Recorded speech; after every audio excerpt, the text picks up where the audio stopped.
നാമം വാഴ്ത്തപ്പെടുമാറാകട്ടെ. നമ്മുടെ ക്യാമ്പിന്റെ എത്രാം ദിവസത്തേക്കാണ് കടന്നു വന്നിരിക്കുന്നത്? എത്രാം ദിവസം? 4-ാം ദിവസം. 4-ാം ദിവസത്തിലേക്ക് നാം കടന്നു വന്നിരിക്കുകയാണ്. നമ്മുടെ വിഷയം ആനന്ദ വർണ്ണന എന്നതാണ്. നിങ്ങൾക്കൊക്കെ ആനന്ദമുണ്ടോ? സാധാരണ മുഖം മനസ്സിന്റെ കണ്ണാടി എന്ന് പറയും. എന്നാൽ നമ്മുടെ ആനന്ദം ആത്മീയ ആനന്ദമായതുകൊണ്ട് അത് ആന്തരികമാണ്. എങ്കിലും നിങ്ങൾക്ക് എല്ലാവർക്കും ഈ ക്യാമ്പിൽ കടന്നു വന്നതിലും വചനം പഠിച്ചതിലും ഒക്കെ സന്തോഷമുണ്ട് എന്ന് ഞാൻ കരുതുന്നു. ശരി, ഇന്നലെയൊക്കെ പഠിച്ച കാര്യങ്ങൾ നോട്ട്സ് എഴുതിയവരൊക്കെ അതൊന്ന് വായിച്ചു നോക്കാൻ സമയം കിട്ടിയോ? ഇന്നലത്തെ കാര്യങ്ങളൊക്കെ ഒന്ന് റിവൈസ് ചെയ്തിട്ട് എത്ര പേര് വന്നു?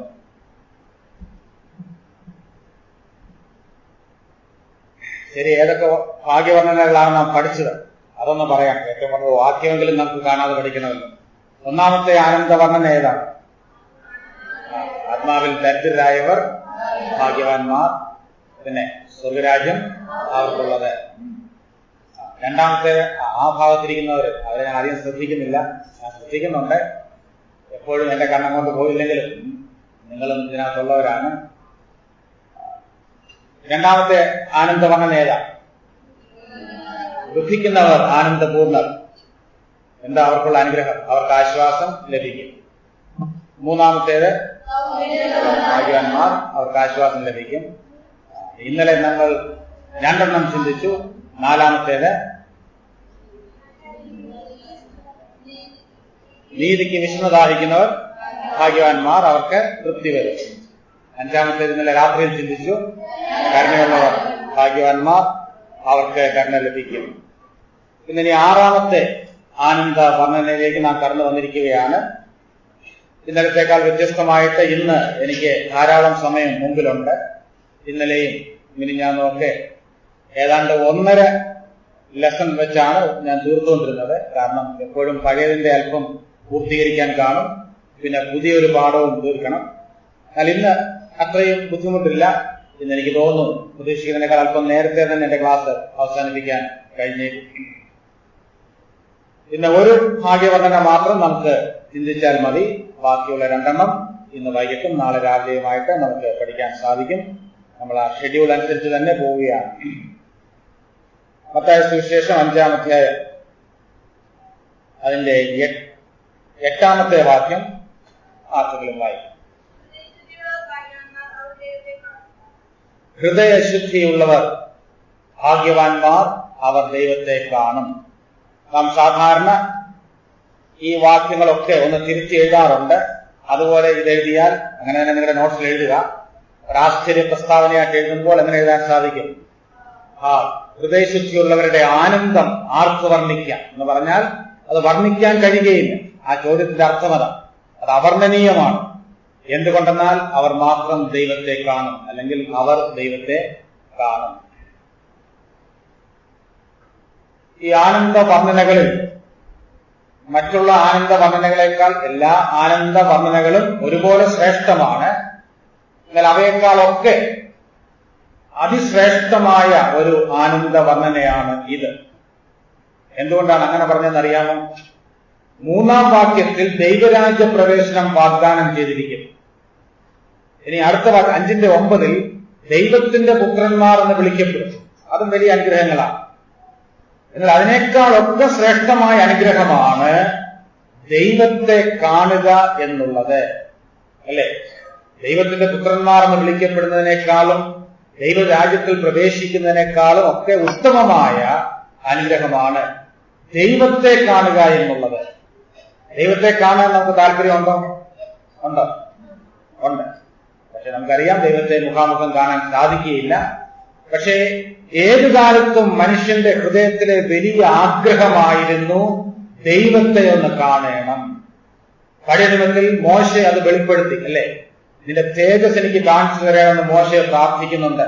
ആ തേജസിന്റെ ഒരു അംശം മാത്രമാണ് മോശയ്ക്ക് കാണാൻ സാധിച്ചത്. അല്ലാതെ മോശെ ദൈവത്തെ കണ്ടില്ല. അത് ഞാൻ പിന്നാലെ വിശദീകരിക്കുന്നതാണ്. ദാവീദിന്റെ പ്രാർത്ഥന അതായിരുന്നു. എന്താ 27-ാം സങ്കീർത്തനം 4-ാം വാക്യത്തിൽ ദാവീദ് പറഞ്ഞത്? ഞാനൊരു കാര്യം യഹോവയോട് അപേക്ഷിച്ചു, പിന്നെ യഹോവയുടെ മനോഹരത്വം കാണാനും. ഓരോ പുത്രന്മാരും അത് ആഗ്രഹിച്ചു. നാം പുതിയ നിലയിലേക്ക് വരുമ്പോൾ നമുക്കറിയാം മറ്റു പലരും ആ നിലയിൽ ആഗ്രഹം പ്രകടിപ്പിച്ചിട്ടുണ്ട്. അപ്പോൾ ദൈവത്തെ കാണുക, അതിനുള്ള വ്യവസ്ഥയാണ് ഈ വാക്യത്തിൽ പറയുന്നത്. ദൈവത്തെ കാണുക എന്ന പദത്തിന്റെ അർത്ഥം ഞാൻ പിന്നാലെ വിശദീകരിക്കുന്നതാണ്. എന്നാൽ ഇത് വളരെ പ്രധാനപ്പെട്ട ഒരു ആനന്ദ വർണ്ണനയാണെന്നുള്ളത് സൂചിപ്പിക്കാനാണ് ആ കാര്യം ഞാൻ പറഞ്ഞത്. ഇവിടെ പതിവ് പോലെ ആദ്യത്തെ ഭാഗമാണ് അല്പം സമയമെടുത്ത് ചിന്തിക്കേണ്ടതായിട്ടിരിക്കുന്നത്. എന്താണ് ഹൃദയം? എന്താണ് ഹൃദയശുദ്ധി എന്ന് പറഞ്ഞാൽ അതിന്റെ അർത്ഥം, അതിന്റെ പ്രാക്ടിക്കൽ മീനിങ്, പ്രായോഗികാർത്ഥം എന്താണ്? എങ്ങനെയാണ് ഒരു ശുദ്ധ ഹൃദയം പ്രാപിക്കുവാൻ കഴിയുന്നത്? ആ ഹൃദയശുദ്ധി എങ്ങനെ നിലനിർത്താൻ സാധിക്കും? ഇതൊക്കെയാണ് നാം ആദ്യമായിട്ട് ചിന്തിക്കേണ്ടത്. കാരണം നാം വ്യവസ്ഥകൾ പാലിക്കുമ്പോൾ ദൈവം വാഗ്ദാനങ്ങളിൽ വിശ്വസ്തനായതുകൊണ്ട് ദൈവം ചെയ്യാനുള്ളത് ദൈവം ചെയ്യും. അപ്പോൾ ആദ്യത്തെ ഭാഗത്തിന് നമുക്ക് കൂടുതൽ സമയം കൊടുക്കേണ്ടതായിട്ടിരിക്കുന്നു. ഹൃദയം എന്ന വാക്കിൽ നിന്ന് തന്നെ നമ്മുടെ പഠനം ആരംഭിക്കേണ്ടതായിട്ടിരിക്കുന്നു. ഹൃദയം എന്ന വാക്ക്, അതിന്റെ അർത്ഥം ആദ്യം നാം മനസ്സിലാക്കണം. രണ്ടാമത് ശുദ്ധി അല്ലെ ഹൃദയശുദ്ധി, ഈ വാക്കുകളുടെ അർത്ഥമാണ് നാം ആദ്യം നോക്കാൻ പോകുന്നത്. അതുകൊണ്ട് നോട്ട് എഴുതിയെടുക്കുന്നവർക്ക് സബ് ടൈറ്റിലായിട്ട്, ഒരു ഉപതലക്കെട്ടായിട്ട് ഹൃദയം എന്ന് എഴുതാം. എന്താണ് ഹൃദയം എന്നുള്ള വാക്കുകൊണ്ട് നാം അർത്ഥമാക്കുന്നത്? ഹൃദയം എന്ന വാക്ക് നാം പലപ്പോഴും ഉപയോഗിക്കാറുണ്ട്, അല്ലേ? ഹൃദയം എന്ന വാക്ക് സാധാരണ നാം ഉപയോഗിക്കുമ്പോൾ എന്താണ് നാം അർത്ഥമാക്കുന്നത്? ഹൃദയം എന്നുള്ള വാക്ക് ഉപയോഗിക്കുമ്പോൾ ഹൃദയമുള്ള ആരും ഇരിപ്പല്ലേ? ഒരിക്കലൊരു ഹാർട്ട് ഹോസ്പിറ്റലിന്റെ വാതിക്കൽ നിന്ന ഒരു യാചകൻ അദ്ദേഹത്തോട് പത്രക്കാർ ചോദിച്ചപ്പോൾ അദ്ദേഹം പറഞ്ഞു, ഇവിടെ വരുന്ന എത്ര പേർക്ക് ഹൃദയമുണ്ടെന്ന് ടെസ്റ്റ് ചെയ്യാൻ വേണ്ടി ഞാൻ ഇരിക്കുന്നതെന്ന് പറഞ്ഞു. ഈ ഹാർട്ട് ഹോസ്പിറ്റലാണ്, ഇവിടെ വരുന്നവർക്ക് ഹൃദയമുണ്ടെന്ന് അറിയാൻ വേണ്ടി ഞാൻ വാതിക്കൽ വന്നിരിക്കുക എന്ന് പറഞ്ഞു. ഡോക്ടർ ടെസ്റ്റ് ചെയ്യുന്നതിന് മുമ്പ് ഒരു യാചകൻ ടെസ്റ്റ് ചെയ്ത് അങ്ങോട്ട് വിടുന്നത്, കാര്യം മനസ്സിലാക്കാമെന്ന് ഊഹിക്കുന്നു. ശരി, ഹൃദയം എന്ന് പറയുമ്പോൾ എന്താ നാം സാധാരണ അർത്ഥം, സാധാരണ ലിറ്ററൽ മീനിങ് എന്താ നാം അർത്ഥമാക്കുന്നത്? കൈമുഷ്ടിയുടെ വലിപ്പമുള്ളതും 4 അറകളുള്ളതും ഇടയ്ക്കിടയ്ക്ക് അറ്റാക്ക് വരുന്നതുമായ ഒരു സൂത്രം. ഇതാണ് നമ്മുടെ ഹൃദയത്തിന്റെ ഡെഫിനിഷൻ. ഇതാണ് സാധാരണ അർത്ഥം. പക്ഷെ നാം ഈ ഹൃദയം എന്നുള്ള വാക്ക് വിശ്വാസികൾ പലപ്പോഴും ഉപയോഗിക്കാറുണ്ട്. എപ്പോഴാണ് ഉപയോഗിക്കുന്നത്? ഇല്ലേ, നമ്മൾ സാക്ഷ്യം പറയുമ്പോൾ എന്താ പറയുന്നത്? എന്താ പറയുന്നത്? നമ്മുടെ വാചകം ശരിയാ, എന്താ പറയുന്നത്? എന്റെ ഹൃദയം കർത്താവിന് കൊടുത്തു, അങ്ങനെ പറയാറില്ലേ? ഹൃദയം കർത്താവിന് കൊടുത്ത ആരും ഇല്ലെന്ന് തോന്നുന്നു. എന്റെ ഹൃദയം ഞാൻ കർത്താവിന് കൊടുത്തു എന്ന് പറയാറുണ്ടല്ലേ? നമ്മൾ രക്ഷിക്കപ്പെട്ടു എന്നുള്ളത് മനസ്സിലാക്കാൻ വേണ്ടി എന്റെ ഹൃദയം കർത്താവിന് കൊടുത്തു എന്ന് പറയാറുണ്ട്. ആ വാചകം ശരിയാണ്. പക്ഷെ എന്താണ് നാം അർത്ഥമാക്കുന്നത്? ഹൃദയം കർത്താവിന് കൊടുത്തു എന്ന് പറയുമ്പോൾ ഞാൻ നേരത്തെ പറഞ്ഞതുപോലെ ഈ കൈമുഷ്ടിയുടെ വലിപ്പമുള്ളതും രക്തം പമ്പ് ചെയ്യുന്നതുമായ ആ അവയവം, അല്ലെങ്കിൽ അത് കർത്താവിന് കൊടുത്തു എന്നാണോ അർത്ഥമാക്കുന്നത്? ആണോ? പലപ്പോഴും ആലങ്കാരിക ഭാഷയിൽ നമ്മൾ അങ്ങനെയൊക്കെ പറയാറുണ്ട്. ഞാൻ യേശുക്രിസ്തുവിനെ ഹൃദയത്തിൽ സ്വീകരിച്ചു എന്നൊക്കെ പറയുമ്പോൾ ഈ നിലയിൽ കൈ കാണിക്കാറുണ്ട്. അതൊന്നും തെറ്റൊന്നുമില്ല, അത് ആലങ്കാരിക അർത്ഥത്തിൽ. പക്ഷെ വാസ്തവത്തിൽ ആ ഒരു അവയവം, ഫിസിക്കൽ ഓർഗൻ, അത് കർത്താവിന് കൊടുത്തു എന്നാണോ അർത്ഥമാക്കുന്നത്? പിന്നെ ഞാൻ നേരത്തെ പറഞ്ഞതുപോലെ ചിലരൊക്കെ ഹൃദയം കൊടുത്തു എന്ന് പറയുന്നത് തന്നെ ഒരു സൂത്രമാണ്. എങ്കിലും ഹൃദയം കൊടുത്തു എന്ന് പറയാറുണ്ട്. പിന്നെ മറ്റു ചിലരെ ഹൃദയം കൊടുത്തു എന്ന് പറയുമ്പോൾ അത് ശരിയാണെന്ന് നമുക്ക് തോന്നിപ്പോകും. കാരണം ഇപ്പോൾ ഹൃദയം ഇല്ലാത്തതുപോലെ ജീവിക്കുന്നു. ആകപ്പാടെ ഹൃദയം ഉണ്ടായിരുന്നു, അത് എപ്പോഴോ കർത്താവിനും കൊടുത്തു. ആ ഹൃദയം കൈമോശം വന്നവരെ പോലാണ് ഇപ്പോൾ ജീവിക്കുന്നത്. എന്നാൽ വാസ്തവത്തിൽ ഹൃദയം കർത്താവിന് കൊടുത്തു എന്ന് പറയുമ്പോൾ നാം എന്താണ് അർത്ഥമാക്കേണ്ടത്? റോമർ 10:9 നാം ഹൃദയം കൊണ്ട് വിശ്വസിക്കുകയും വായ് കൊണ്ട് ഏറ്റുപറയുകയും ചെയ്യണമെന്ന് നാം വായിക്കുന്നു. അപ്പോൾ അവിടെയൊക്കെ ഹൃദയം എന്ന് പറയുമ്പോൾ എന്താണ് അർത്ഥമാക്കുന്നതെന്ന് ഹൃദയം കൊടുത്തവരും കൊടുക്കാത്തവരും എല്ലാം ഒരുപോലെ മനസ്സിലാക്കണം. ഹൃദയം എന്ന വാക്ക് വേദപുസ്തകത്തിൽ പല അർത്ഥത്തിൽ പല ഭാഗത്ത് ഉപയോഗിച്ചിട്ടുണ്ട്. ഈ വേദപുസ്തകം വ്യാഖ്യാനിക്കുന്നത് എങ്ങനെയെന്നുള്ളത് ഞാൻ ഇവിടെ ബൈബിൾ കോളേജിലൊക്കെ പഠിപ്പിക്കാറുണ്ട്. ഈ വേദപുസ്തകത്തിന് ഒരു വേദപുസ്തകത്തിന്റെ ഒരു ഭാഷാ ശൈലിയുണ്ട്. അത് നാം മനസ്സിലാക്കണം. നമുക്കറിയാം, ഈ കേരളത്തിൽ തന്നെ എല്ലാവരും മലയാളമാണ് പറയുന്നതെങ്കിലും നമുക്ക് ഓരോ സ്ഥലക്കാർക്ക് എന്തുണ്ട്, അവിടുത്തെ ഒരു ഭാഷാ ശൈലിയുണ്ട്. കേരളത്തിന്റെ ഏതോ വടക്കൻ ജില്ലകളിൽ പോയ ഒരു സുവിശേഷകൻ ഒരിക്കൽ എന്നോട് പറഞ്ഞു, താനെ അവിടെ ഒരു വീട്ടിൽ, ഒരു വിശ്വാസിയുടെ വീടാണ്, സ്ഥലം എവിടാന്ന് ഞാൻ കൃത്യമായിട്ട് ഓർമ്മയില്ല, അവിടെ താൻ ചെന്നു. ആ വീട്ടുകാരോടൊക്കെ വർത്തമാനം പറഞ്ഞുകൊണ്ടിരിക്കുക. വീട്ടുകാരനോട് വർത്തമാനം പറഞ്ഞുകൊണ്ടിരുന്നപ്പോൾ അടുക്കളയിൽ നിന്ന് ഭാര്യ ഈ ഭർത്താവിനോട് വിളിച്ചു പറയുന്നു, പിന്നെ വന്ന സാറിനെ ചാടിച്ചിട്ടേ വിടാവുള്ളേ എന്നാ വിളിച്ചു പറയുന്നത്. സാറിനെ ചാടിച്ചിട്ടേ വിടാവുള്ളേ. ഈ സുവിശേഷം വിചാരിച്ചു വീട്ടിൽ ചെന്നത് ഇഷ്ടമല്ലെങ്കിൽ അങ്ങ് പോകാൻ പറഞ്ഞാൽ പോരെ, വെറുതെ വിടല് ചാടിച്ചിട്ടേ വിടാവുള്ളൂ. അല്ലെ സുവിശേഷൻ അല്പം ഒന്ന് പരിഭ്രമിച്ചു. അപ്പോൾ ഈ പരിഭ്രമം കണ്ടപ്പോൾ വീട്ടുകാരൻ പറഞ്ഞു, സാറ് പേടിക്കണ്ട, സാറിനെ ചായ കുടിപ്പിച്ചിട്ടേ വിടാതെ എന്നാണ് പറയുന്നത്. അതിന്റെ ഷോർട്ട് ഫോമാണ്. തൃശ്ശൂർക്കാരുടെ ഭാഷ നിങ്ങൾക്കറിയാം, തിരുവനന്തപുരത്തെ ഭാഷ ഞാൻ ഉപയോഗിക്കുന്നില്ല, അതെല്ലാം ബഹുവചനമാണ്, അത് പറഞ്ഞാൽ നിങ്ങൾക്ക് മനസ്സിലാകുകയില്ല. അപ്പോൾ ഓരോ നാട്ടിൽ ഓരോ ഭാഷയും. വേദപുസ്തകത്തിന് വേദപുസ്തകത്തിന്റെ ഒരു ഭാഷാ ശൈലിയും. അതുകൊണ്ട് ഹൃദയം എന്ന വാക്ക് ഏതൊക്കെ അർത്ഥത്തിലാണ് വേദപുസ്തകത്തിൽ ഉപയോഗിച്ചിരിക്കുന്നതെന്ന് നാം മനസ്സിലാക്കും. ആ അർത്ഥത്തിൽ നാമും അത് ഉപയോഗിക്കേണ്ടത് ആവശ്യമാണ്. ഞാൻ പറഞ്ഞല്ലോ, ഹൃദയം എന്ന വാക്ക് പല അർത്ഥത്തിലാണ് പലയിടത്ത് ഉപയോഗിച്ചിരിക്കുന്നത്. ഇപ്പൊ 2-3 സാമ്പിളുകൾ നോക്കിയാൽ അതെല്ലാം കൂടെ ചേർത്ത് വെച്ച് എന്താണ് ഹൃദയം, വേദപുസ്തകത്തിന്റെ ഭാഷയിൽ ഹൃദയം എന്താണെന്ന് മനസ്സിലാക്കാൻ സാധിക്കും. എന്താണ് ഹൃദയം? ഒരു വാക്യം നമുക്ക് നോക്കാം. യോഹന്നാൻ 14:1 നമുക്ക് പരിചയമുള്ള ഒരു വാക്യം അവിടെ വരുന്നുണ്ട്. യോഹന്നാൻ 14:1 കർത്താവ് പറയുകയാണ്, നിങ്ങളുടെ ഹൃദയം കലങ്ങിപ്പോകരുത്. എന്താണ് അതിന്റെ അർത്ഥം? Let not your heart be trouble. കലങ്ങിപ്പോവുക എന്ന് പറഞ്ഞാൽ ആകുല ചിന്തയുള്ളതായി തീരരുത്. അപ്പോൾ ഹൃദയം എന്ന് പറഞ്ഞാൽ എന്താണ്? അതിന്റെ അടിസ്ഥാനത്തിൽ നമുക്ക് ഇങ്ങനെ പറയാൻ സാധിക്കും, ഹൃദയം എന്ന് പറയുന്നത് നമ്മുടെ വികാരങ്ങളുടെ ഇരിപ്പിടമാണ്. It is the seat of our emotions. നമ്മുടെ വികാരങ്ങളുടെ ഇരിപ്പിടമായിട്ടാണ് ആ വാക്യത്തിൽ ഹൃദയത്തെ പറയുന്നത്. നിങ്ങളുടെ ഹൃദയം കലങ്ങിപ്പോകരുത്, നിങ്ങൾ വിഷമിക്കരുത്, ദുഃഖിക്കരുത് എന്നാണ് കർത്താവ് പറയുന്നത്. അപ്പോൾ നമ്മുടെ വികാരങ്ങളുടെ ഇരിപ്പിടമായിട്ട് പല ഭാഗത്തും ഹൃദയത്തെ പറയാറുണ്ട്. എന്നാൽ അത് അതിന്റെ ഒരർത്ഥം മാത്രമാണ്. ഇനി മർക്കോസ് 2:8 വായിച്ച് അവിടെ ഏതർത്ഥത്തിലാണ് ഹൃദയം എന്നുള്ള വാക്ക് ഉപയോഗിച്ചിരിക്കുന്നത്?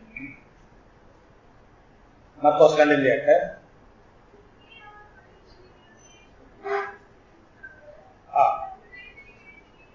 നിങ്ങൾ ഹൃദയത്തിൽ ഇങ്ങനെ ചിന്തിക്കുന്നതെന്ത്? കർത്താവ് ചോദിക്കുക, നിങ്ങൾ ഹൃദയത്തിൽ ഇങ്ങനെ ചിന്തിക്കുന്നതെന്ത്? അപ്പോൾ എന്താണ് ഹൃദയം? അത് നമ്മുടെ വികാരങ്ങളുടെ ഇരിപ്പിടം മാത്രമല്ല, പിന്നെ ചിന്തയുടെയും ഇരിപ്പിടമാണ്. It is the seat of our intellect or thinking. നമ്മുടെ ചിന്തയുടെ അല്ലെങ്കിൽ ബുദ്ധിശക്തിയുടെ ഇരിപ്പിടമായിട്ട് ഹൃദയത്തെ ബൈബിൾ വിശേഷിപ്പിക്കുന്നു. അപ്പോൾ ഹൃദയം കൊണ്ട് നമുക്ക് വികാരങ്ങൾ അനുഭവിക്കാൻ സാധിക്കും. നമ്മുടെ ചിന്തയുടെ ഇരിപ്പിടമായിട്ടും ഹൃദയത്തെ പറയുന്നുണ്ട്. ദാനിയേൽ 1:8 അവിടെ പഴയനിയമത്തിലൊരു വാക്യം നോക്കാം. അവിടെ എന്താ ഹൃദയത്തെ കുറിച്ച് പറയുന്നത്? ദാനിയേലിന്റെ ഒരു തീരുമാനമാണ് അവിടെ വെളിപ്പെടുന്നത്.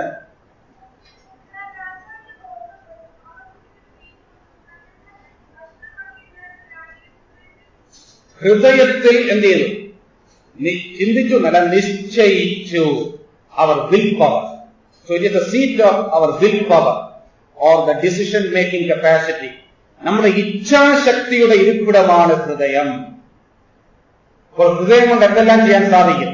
ഹൃദയം കൊണ്ട് ഹൃദയത്തിൽ വികാരങ്ങൾ അനുഭവിക്കുവാൻ സാധിക്കും, അതായത് ദുഃഖം, സന്തോഷം മുതലായവ. രണ്ടാമത്, ഹൃദയം കൊണ്ട് ചിന്തിക്കാൻ സാധിക്കും. മൂന്നാമത്, ഹൃദയം കൊണ്ട് തീരുമാനിക്കാൻ സാധിക്കും. അത് ഹൃദയത്തിൽ നിശ്ചയിച്ചു അല്ലെങ്കിൽ ഹൃദയത്തിൽ നിർണയിച്ചു. അപ്പോൾ ഇതെല്ലാം കൂടെ ചേർത്ത് പറഞ്ഞാൽ ഹൃദയം എന്ന് പറഞ്ഞാൽ നമ്മുടെ വികാരങ്ങളുടെ, ചിന്തയുടെ, ഇച്ഛാശക്തി, അതായത് തീരുമാനശക്തി, ഇവയുടെ എല്ലാം ഇരിപ്പിടമായിട്ടാണ് വേദപുസ്തകം ഹൃദയത്തെ ചിത്രീകരിക്കുന്നത്. ഇനി മറ്റൊരു നിലയിൽ പറഞ്ഞാൽ, ആധുനിക ഭാഷയിൽ പറഞ്ഞാൽ, നമ്മുടെ പേഴ്സണാലിറ്റി, നമ്മുടെ ആളത്വം, വ്യക്തിത്വം, ഇതിന്റെ പര്യായപദമായിട്ടാണ് വേദപുസ്തകം പലപ്പോഴും ഹൃദയത്തെ വിശേഷിപ്പിക്കുന്നത്. നമ്മുടെ ചിന്തയുടെയും നമ്മുടെ വികാരങ്ങളുടെയും ഇച്ഛാശക്തിയുടെയും ഇരിപ്പിടമായ ഹൃദയം. ഇതെല്ലാം മനസ്സിൽ വെച്ചുകൊണ്ട് വേണം റോമർ 10:9 മനസ്സിലാക്കാൻ. ഹൃദയം കൊണ്ട് വിശ്വസിക്കാം എന്ന് പറഞ്ഞാൽ അതിൽ കേവലം അറിവ് മാത്രമല്ല, നമ്മുടെ വികാരങ്ങൾക്കും നമ്മുടെ ചിന്തയ്ക്കും ബുദ്ധിക്കും അതുപോലെ തീരുമാനത്തിനും എല്ലാം ആ വിശ്വാസത്തിൽ സ്ഥാനമുണ്ട്. നമ്മുടെ വികാരങ്ങൾ, നമ്മുടെ ചിന്താശക്തി, നമ്മുടെ ഇച്ഛാശക്തി, ഇവയെല്ലാം ഒരുപോലെ എക്സർസൈസ് ചെയ്ത് വേണം നാം യേശു ക്രിസ്തുവിന്റെ ക്രൂശ് മരണത്തിൽ വിശ്വാസം അർപ്പിക്കുവാൻ. അപ്പോഴാണ് ഹൃദയം കൊണ്ട് വിശ്വസിക്കുക എന്നുള്ളത് അതിന്റെ വിവരം ശരിയായ അർത്ഥത്തിൽ ആകുന്നത്. ഞാനത് പഠനമായതുകൊണ്ട് അങ്ങനെ പറഞ്ഞു എന്ന് മാത്രമേ ഉള്ളൂ. നിങ്ങളുടെ ആരുടെയെങ്കിലും രക്ഷയിൽ സംശയം ഉളവാക്കാൻ വേണ്ടി പറഞ്ഞതല്ല. നാം ഇതെല്ലാം മനസ്സിലാക്കിയാലും ഇല്ലെങ്കിലും നമ്മുടെ വിശ്വാസത്തെ ദൈവം അംഗീകരിച്ചിട്ടുണ്ട്, സംശയമില്ല. എന്നാൽ വചനം പഠിക്കുമ്പോൾ ഈ കാര്യങ്ങൾ കുറച്ചുകൂടെ വ്യക്തമായി പഠിക്കണം. അതിനുവേണ്ടി ഒരു വിശദീകരണം തന്നു എന്ന് മാത്രം. അതുകൊണ്ട് ഹൃദയം എന്നുള്ളതിന് വേദപുസ്തകം വളരെ പ്രാധാന്യം കൽപ്പിക്കുന്നു. നമ്മുടെ അകത്തെ മനുഷ്യൻ, അങ്ങനെ ഒരു പ്രയോഗം പൗലോസ് ഉപയോഗിക്കുന്നുണ്ട്. നമ്മുടെ ആളത്വം അല്ലെങ്കിൽ നമ്മുടെ വ്യക്തിത്വത്തിന്റെ ആകത്തുക കാണിക്കാനാണ് ഹൃദയം എന്ന വാക്ക് ഉപയോഗിക്കുന്നത്. എന്നാൽ പലപ്പോഴും ബൈബിളിൽ ഹൃദയം എന്ന് പറയുന്നത് നമ്മുടെ മനസ്സിന്റെ പര്യായമായിട്ടാണ് ഇരിക്കുന്നത്. ഞാൻ നേരത്തെ പറഞ്ഞ ആശയമുണ്ട്. എന്നാൽ പലപ്പോഴും പല വാക്യങ്ങളിലും ഈ ഹൃദയം എന്നുള്ളതിന് പകരം മനസ്സെന്ന് സബ്സ്റ്റിറ്റ്യൂട്ട് ചെയ്താൽ അവിടെ അർത്ഥം വളരെ വ്യക്തമാണ്. ഈ ആശയങ്ങളെല്ലാം ഉള്ള വിപുലമായൊരു പദമാണ് ഹൃദയം എന്ന് നാം മനസ്സിലാക്കണം. ഹൃദയത്തിന് വളരെ പ്രാധാന്യം കൽപ്പിച്ചുകൊണ്ട് ഭവിഷ്യവാക്യം 4:23 ശലോമോൻ പറയുന്നുണ്ട്, സകല ജാഗ്രതയോടും നിന്റെ ഹൃദയത്തെ കാത്തുകൊള്ളുക, ജീവന്റെ ഉദ്ഭവം അതിൽ നിന്നല്ലോ ആകുന്നത്. സകല ജാഗ്രതയോടും ഹൃദയത്തെ കാത്തുകൊള്ളുക. എന്താ ഹൃദയത്തെ സൂക്ഷിക്കുക എന്ന് പറഞ്ഞാൽ? ഹാർട്ട് അറ്റാക്ക് വരാതെ സൂക്ഷിക്കുന്ന കാര്യമല്ല പറയുന്നത്. നമ്മുടെ ചിന്തയെയും വികാരങ്ങളെയും തീരുമാനത്തെയൊക്കെ നാം സൂക്ഷിക്കണം. ദൈവവചനത്താൽ ആ കാര്യമാണ് ശലോമോനോട് പറയുന്നത്. ശരി, ഹൃദയം എന്നുള്ള വാക്കിന്റെ അർത്ഥം ഏറെക്കുറെ മനസ്സിലായി കാണും എന്ന് ഞാൻ കരുതുന്നു. മനസ്സിലായോ? അതോ ഇനി ആവർത്തിക്കണം? അപ്പോൾ ഹൃദയം വളരെ പ്രധാനപ്പെട്ട ഒരു വാക്കാണ്. കർത്താവ് പറയുന്നത് ഹൃദയശുദ്ധിയുള്ളവർ ഭാഗ്യവാന്മാർ. ശരി, അങ്ങനെയാണെങ്കിൽ എന്താണ് ഈ ശുദ്ധി അല്ലെ ഹൃദയശുദ്ധി എന്ന് പറയുന്നത്? ശുദ്ധി എന്നുള്ള വാക്കുകൊണ്ട് നാം അർത്ഥമാക്കുന്നത്, ആ വാക്കിന്റെ അക്ഷരീക അർത്ഥം എന്ന് പറഞ്ഞാൽ അഴുക്കില്ലാത്തത്. അടുത്ത വാക്കിലേക്ക് വരികയാണ്. ഞാൻ നിങ്ങൾക്ക് എഴുതിയെടുക്കാൻ വേണ്ടി എത്രയും സ്ലോ ആയിട്ട് പോകുന്നു. അഴുക്കില്ലാത്തത് അല്ലെങ്കിൽ കലർപ്പില്ലാത്തത്. Clean or unmixed. Clean or unmixed, ഇതാണ് ആ വാക്കിന്റെ അർത്ഥം. ലിറ്ററൽ മീൻ ശുദ്ധി എന്ന് പറഞ്ഞാൽ അതാണ്. അഴുക്കില്ലാത്തത്, കലർപ്പില്ലാത്തത് അല്ലെങ്കിൽ മായമില്ലാത്തത്, വിത്തൗട്ട് അഡൾട്രേഷൻ, മായമില്ലാത്തത്, ഇതൊക്കെയാണ് ആ വാക്കിന്റെ അർത്ഥം. ശുദ്ധി എന്നുള്ള വാക്കിന്റെ അർത്ഥമാണ്. ഈ സാധാരണ പാല് ശുദ്ധമാണ്, ശുദ്ധമായ പാലെന്ന് പറഞ്ഞാൽ നാം എന്താ മനസ്സിലാക്കുന്നത്? പാല് ശുദ്ധമാണെന്ന് പറഞ്ഞാൽ എന്താ നമ്മൾ സാധാരണ പറയുന്ന അർത്ഥം എന്താ? പെട്ടെന്ന് പറ. നിങ്ങൾ പറഞ്ഞ അർത്ഥം തന്നെയാണ്. അത് വെള്ളം ചേർക്കാത്ത പാലാണ്. ചിലര് പാലിൽ വെള്ളം ചേർത്ത്, ചിലർ വെള്ളത്തിൽ പാല് ചേർത്ത് വിൽക്കുന്നവരുമുണ്ട്. അങ്ങനെയൊക്കെ പല നിലയിലാണ് പരിപാടികൾ. പക്ഷേ ഈ വെള്ളം ചേർക്കാത്ത പാലാണ് ശുദ്ധമായ പാൽ. അതുപോലെ അരി ശുദ്ധമായ അരിയാണെന്ന് പറഞ്ഞാൽ, ഇന്നിപ്പോൾ കല്ലില്ലാത്ത അരി കിട്ടാൻ പ്രയാസമൊന്നുമില്ല. പണ്ട് കാലത്ത് കല്ലും ഉണ്ടായിരുന്നു. 1 കിലോ വാങ്ങിച്ച് 1/2 കിലോ കല്ലായിരിക്കും. ഇന്ന് അങ്ങനൊന്നുമില്ല. ഇന്ന് ശുദ്ധമായ അരിയൊക്കെ കിട്ടും. അതുപോലെ തേൻ ശുദ്ധമാണെന്ന് പറഞ്ഞാൽ അതിനകത്ത് മായം ചേർത്തിട്ടില്ല. അപ്പോൾ ശുദ്ധം എന്നുള്ള വാക്ക് നമ്മൾ സാധാരണ അർത്ഥത്തിലും ഉപയോഗിക്കുന്നു. അതാണ് ആ വാക്കിന്റെ അർത്ഥം. എന്നാൽ ഈ ഹൃദയശുദ്ധി എന്ന് പറഞ്ഞാൽ എന്താ? അത് എന്തല്ല, എന്താണ് എന്നുള്ളത് വളരെ വ്യക്തമായി മനസ്സിലാക്കണം. ഹൃദയശുദ്ധി എന്ന് പറഞ്ഞാൽ അർത്ഥം എന്താ? ഒരു പാപവും ഇല്ലാത്ത ആ പെർഫെക്ഷൻ, പെർഫെക്റ്റ് വിത്തൗട്ട് സിൻ, അതാണോ അതിന്റെ അർത്ഥം? അങ്ങനെയാണെങ്കിൽ അങ്ങനെ ഒരു ഹൃദയം ദൈവത്തിന് മാത്രമേ ഉള്ളൂ.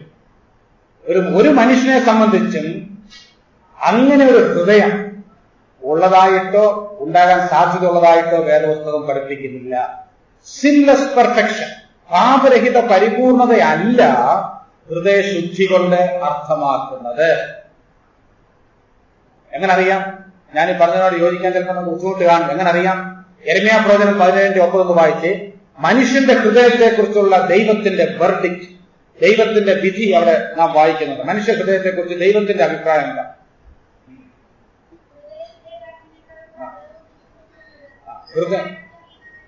ഹൃദയം എല്ലാറ്റിനേക്കാളും കപടവും വിഷമവുമുള്ളത്. അത് എനിക്ക് ഇംഗ്ലീഷിൽ it is more deceitful and wicked.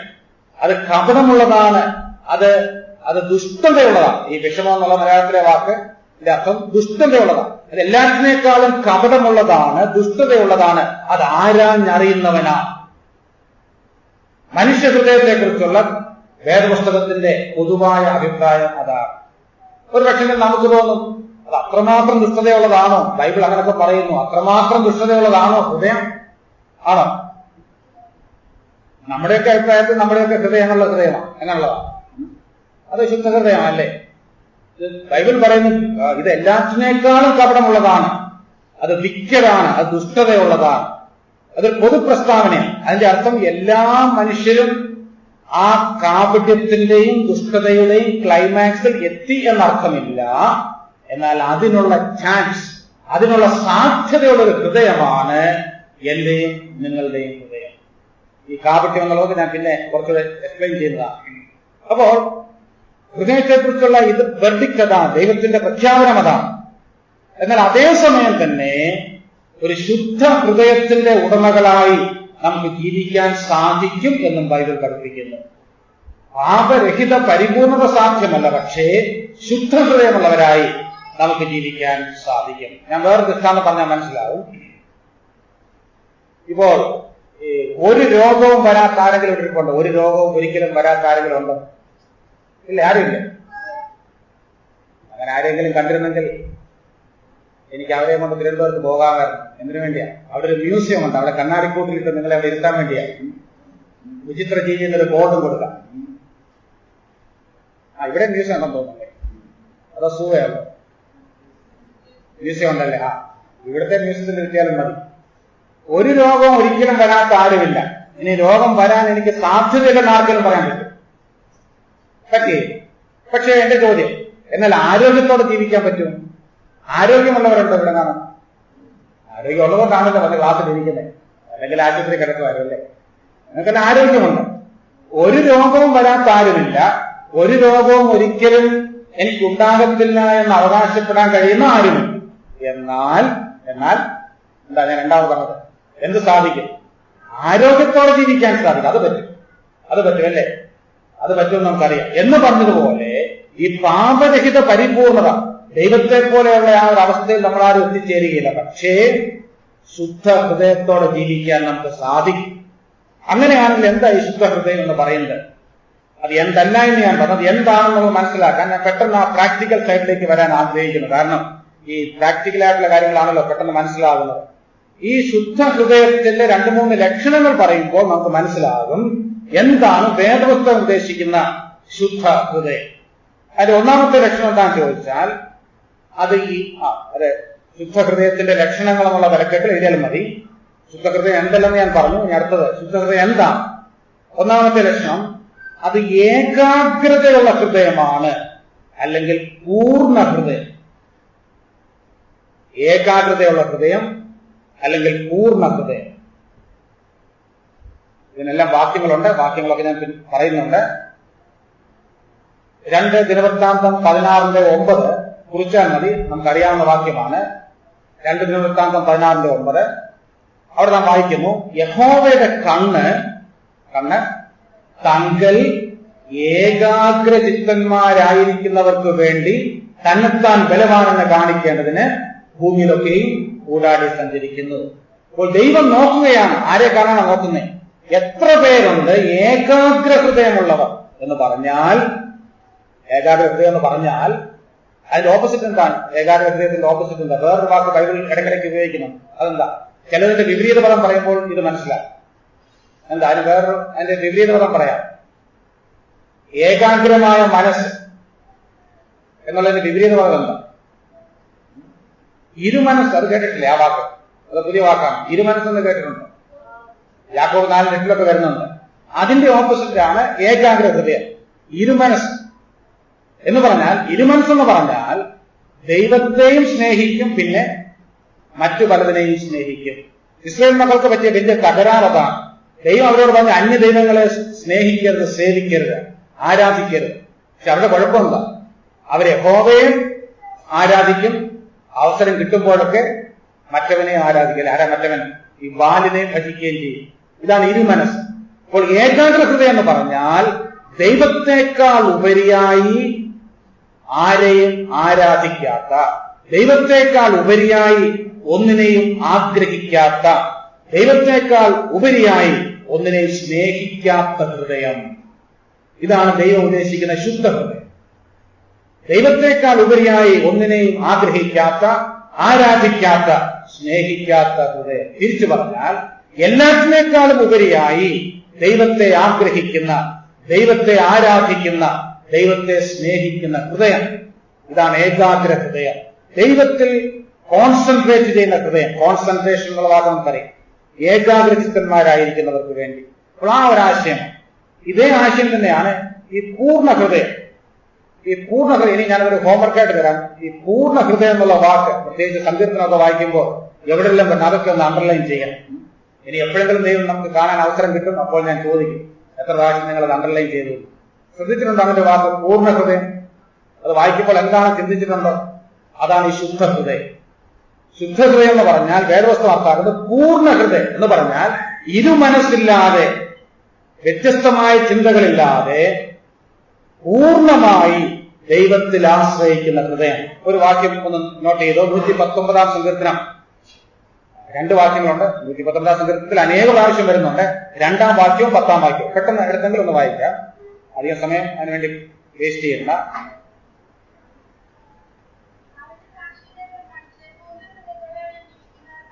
അഭാഗ്യവാന്മാർ, അവിടെ ഒരു ഭാഗ്യവർണ്ണനയാണ്. ആരാണ് ഭാഗ്യവാൻ? അവന്റെ സാക്ഷ്യങ്ങൾ പ്രമാണിച്ച് പിന്നെ പൂർണ്ണ ഹൃദയത്തോടെ അവനെ അന്വേഷിക്കുന്നവരാണ് ആനന്ദപൂർണ്ണ. 10-ാം വാക്യം പെട്ടെന്ന്.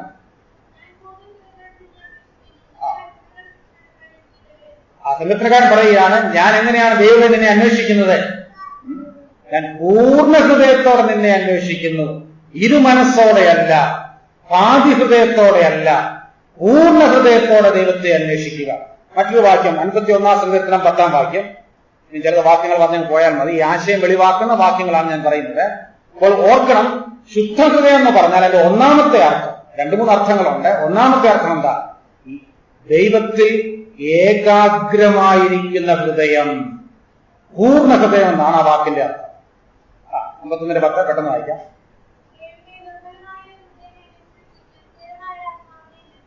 ആ വാക്യത്തിന്റെ ആദ്യത്തെ ഭാഗവും 2-ാം ഭാഗവും തമ്മിൽ താരതമ്യം ചെയ്യാം.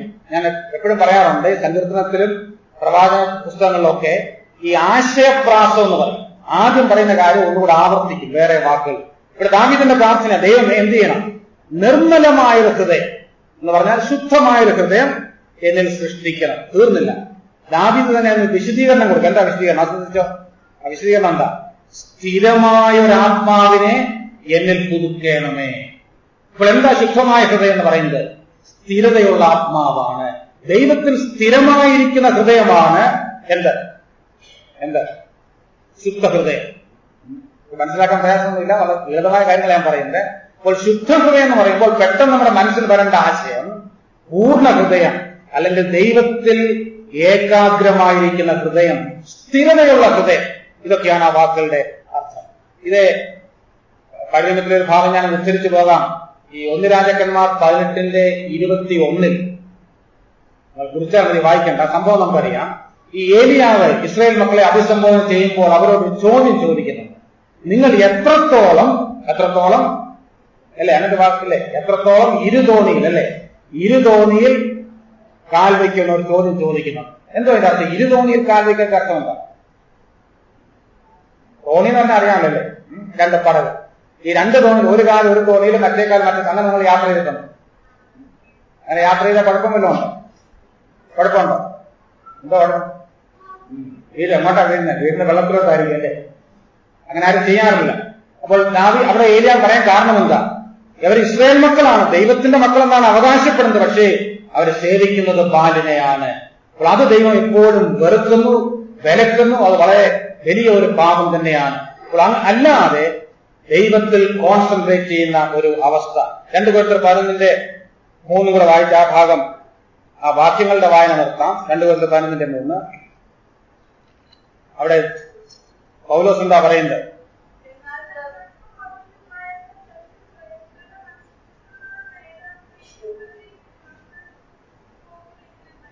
അവിടെ 2 വാക്കുകൾ ശ്രദ്ധിച്ചോ? നിർമ്മലത എന്നൊരു വാക്ക് വരുന്നു. അത് ശ്രദ്ധിച്ചായിരുന്നു. അതിന് മുമ്പ് വരുന്ന വാക്ക് ഏതാ? അത് ശ്രദ്ധിക്കണം. എന്താ ഈ 2 കൂടെ ചേർത്ത് പറയുന്നത്? ഇത് ചേർത്ത് പറയാൻ കാരണം 2 ഒരേ ആശയം തന്നെയാണ്. ക്രിസ്തുവിനോടുള്ള ഏകാഗ്രതയും നിർമ്മലതയും. അവിടുത്തെ ചിത്രം നമുക്കറിയാം. നാം ക്രിസ്തു എന്ന ഏക പുരുഷന് ഭാര്യയായിട്ട് വിവാഹ നിശ്ചയം ചെയ്യപ്പെട്ടവരാണ്. എന്നാൽ ആ ക്രിസ്തുവിനോടുള്ള ഏകാഗ്രതയും നിർമ്മലതയും നാം മെയിൻറ്റെയിൻ ചെയ്യണം, അത് നിലനിർത്തി പോരേണ്ടത് ആവശ്യമാണ്. അപ്പോൾ ശുദ്ധ ഹൃദയം എന്ന് പറയുമ്പോൾ അതിന്റെ പ്രൈമറി മീനിങ് ദൈവത്തോടുള്ള ഏകാഗ്രത എന്ന് തന്നെയാണ്. ശരി, നമ്മുടെ അവസ്ഥ എങ്ങനെ ഇരിക്കുന്നു? ഈ തൃശ്ശൂർക്കാരനായിരുന്നല്ലോ ഒരു കുഞ്ഞുണ്ണി മാഷ് എന്ന് പറയുന്ന ഒരു കവി ഉണ്ടായിരുന്നു, കേട്ടിട്ടുണ്ടോ? കുഞ്ഞുണ്ണി മാഷ്. അദ്ദേഹത്തിന്റെ പേര് പോലെ തന്നെ കവിതകളൊക്കെ കൊച്ചു കൊച്ചു കവിതകളാണ്. അതുകൊണ്ടല്ല പേരങ്ങനെ കിട്ടിയത്, കാരണം പേര് പോലെ തന്നെ ചെറിയ കവിതകളാണ്. ഇദ്ദേഹം എഴുതിയെന്ന് പറയുന്ന ഒരു കവിത ഞാൻ പറഞ്ഞു കേട്ടിട്ടുണ്ട്, നിങ്ങൾക്കറിയാമായിരിക്കും. അദ്ദേഹം കേരളത്തിലെ ക്രിസ്ത്യാനികളെ, തൃശ്ശൂരുള്ള ക്രിസ്ത്യാനികളെ കണ്ടുകൊണ്ടായിരിക്കാം എഴുതിയത്. അദ്ദേഹം എഴുതിയ കവിത ഇതാണ്: യേശുവിലാണ് വിശ്വാസം, പിന്നെ ഈശയിലാണ് ആശ്വാസം. നിങ്ങൾക്കറിയാം, തൃശ്ശൂർക്കാരെ മാത്രമല്ല എല്ലാവരെയും കണ്ടുകൊണ്ട് എഴുതുക ഒരു ഹൈന്ദവന്റെ വാക്കാണ്. പലപ്പോഴും ഇതല്ലേ നമ്മുടെ അവസ്ഥ. യേശുവിലാണ് വിശ്വാസം, ഇതാണ് നമ്മൾ സാക്ഷ്യം പറയുന്നതും പ്രാർത്ഥനയിൽ പറയുന്നതും. പക്ഷേ ആശ്വാസം എവിടെയാണ്? ആശ്വാസം പലപ്പോഴും മറ്റു പല സ്ഥാനങ്ങളിലുമാണ്. അപ്പോൾ അതാണ് ഇരുമനസ്. ഇരുമനസ്സില്ലാതെ ഏക മനസ്സോടെ ഏകാഗ്രതയോടെ ദൈവത്തെ സ്നേഹിക്കുക, സേവിക്കുക, ആരാധിക്കുക, ഈ ഒരു അവസ്ഥയ്ക്കാണ് ശുദ്ധ ഹൃദയം എന്ന് ബൈബിൾ പറയുന്നത്. അത് നാം പ്രത്യേകിച്ച് മനസ്സിലാക്കുക. ഇതിന് ഉദാഹരണങ്ങളൊക്കെ പറയാൻ കൊണ്ട് ഞാൻ ഉദ്ദേശിക്കുന്നതിനേക്കാൾ വളരെ വേഗം ലോകത്ത് ഓടുകയാണെന്ന് തോന്നുന്നു. ഞാൻ ചില ഉദാഹരണങ്ങൾ പറയാതിരിക്കാൻ നിർവാഹമില്ല.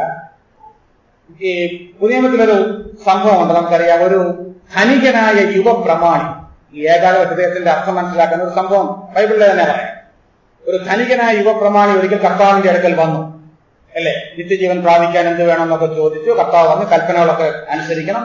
അവൻ പറഞ്ഞു ഞാൻ ബാല്യം മുതലൊക്കെ അനുസരിക്കുന്നു. ലൂക്കോസ് 19 സംഭവം. അപ്പോൾ അവസാന കർത്താവ് എന്താ പറയുന്നത്? ഒരു കുറവ് നിനക്കുണ്ട്. എന്നിട്ട് എന്ത് പറഞ്ഞു? നിനക്കുള്ളതൊക്കെയും വിറ്റ് ആർക്ക് കൊടുക്കണം? ദരിദ്രർക്ക് കൊടുക്കുക, പിന്നെ വന്ന് എന്നെ അനുഗമിക്കുക എന്ന് പറഞ്ഞു. എന്തുകൊണ്ടാണ് കർത്താവിന്റെ അടുത്ത് എത്രയോ പേര് വന്നിട്ടുണ്ട്, എന്നാൽ അവരോട് ആരോടും പറയാത്ത ഈ ഒരു കൽപ്പന എന്തുകൊണ്ടാണ് ഈ മനുഷ്യനോട് പറഞ്ഞത്? അത് ചിന്തിച്ചിട്ടുണ്ട്. എന്തുകൊണ്ടായിരിക്കും അവനോട് ഇങ്ങനെ പറഞ്ഞത്? എന്തുകൊണ്ടാണ്?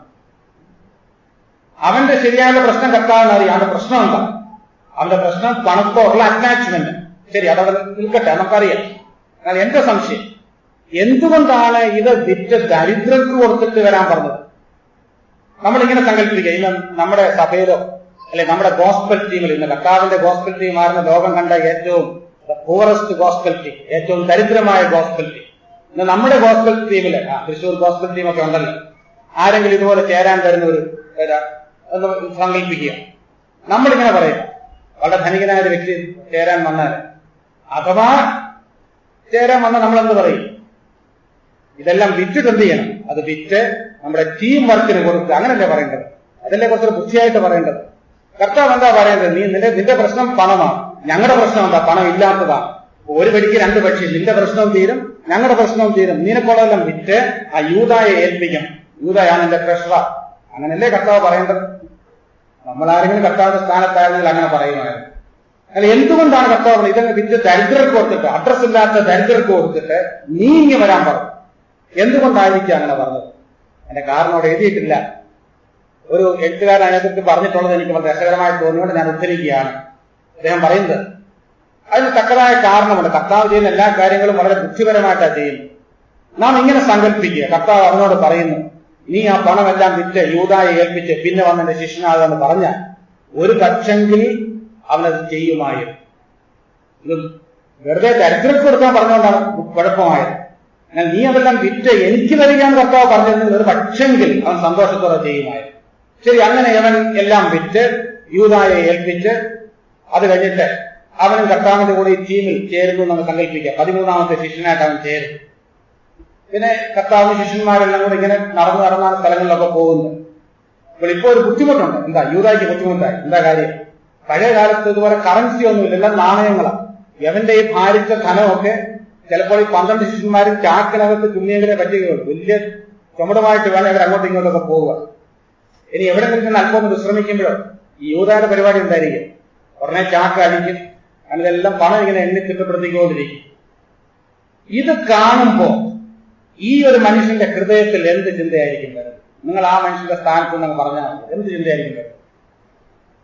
അവന്റെ ആ എണ്ണല് കണ്ടാൽ തോന്നും ഇത് അവൻ വീട്ടിൽ നിന്ന് കൊണ്ടുവന്ന പൈസയാണല്ലേ, പൈസ ആരുടേത്? പൈസ എന്റെ പണമാണല്ലേ.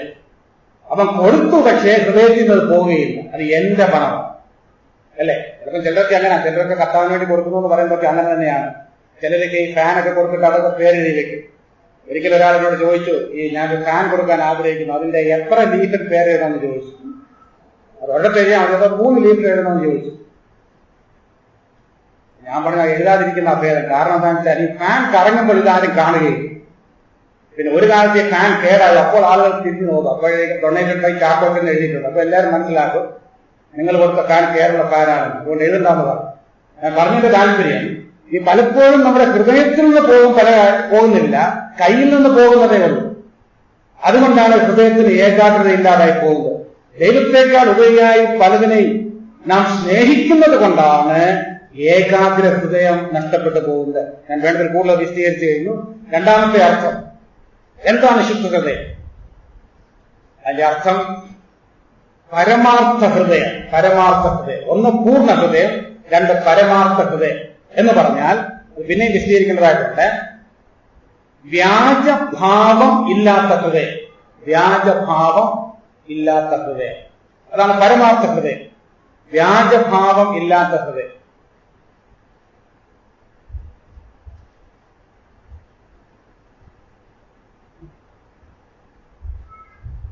ശുദ്ധ ഹൃദയം എന്ന് പറഞ്ഞാൽ ഒന്നാമത്തെ അർത്ഥം എന്താണെന്നാ പറഞ്ഞേ?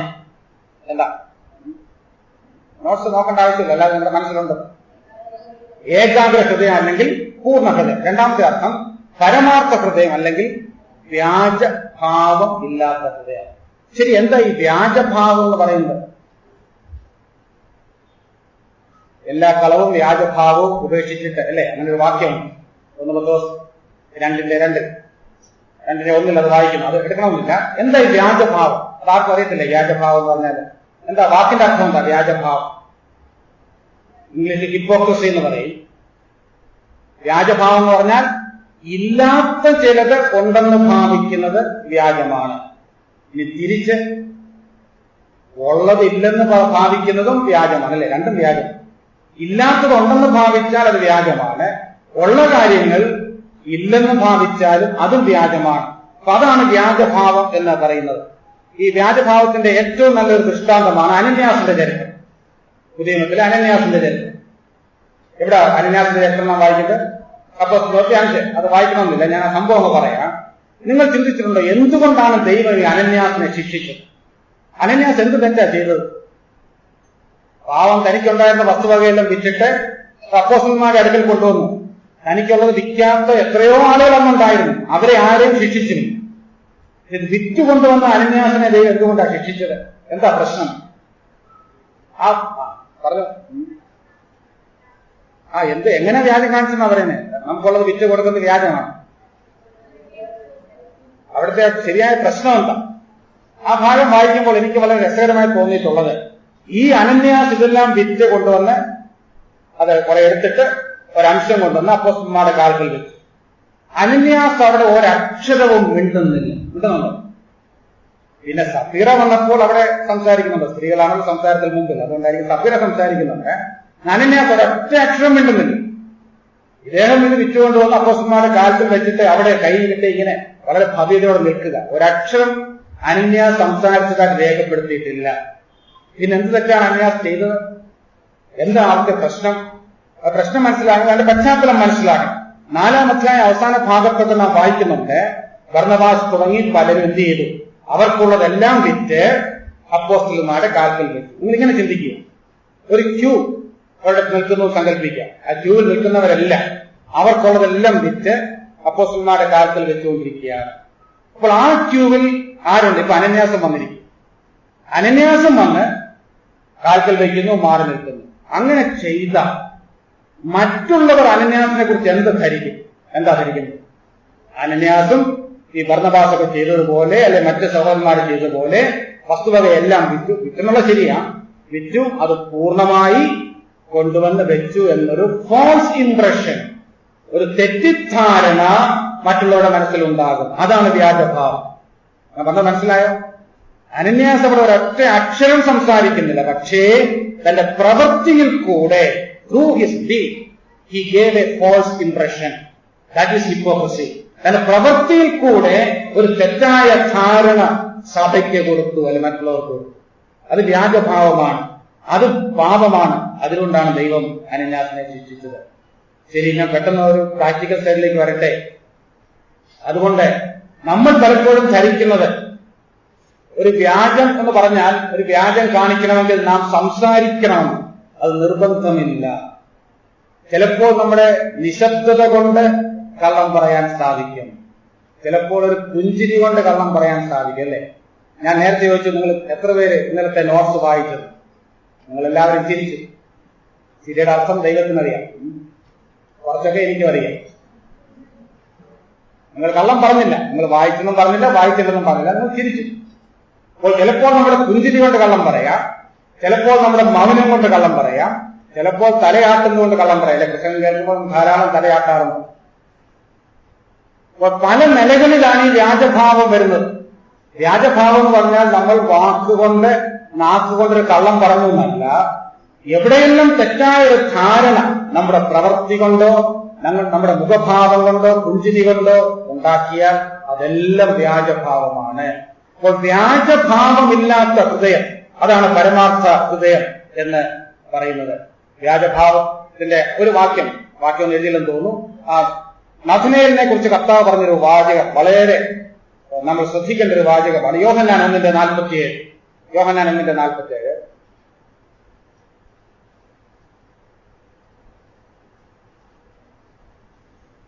പെട്ടെന്ന്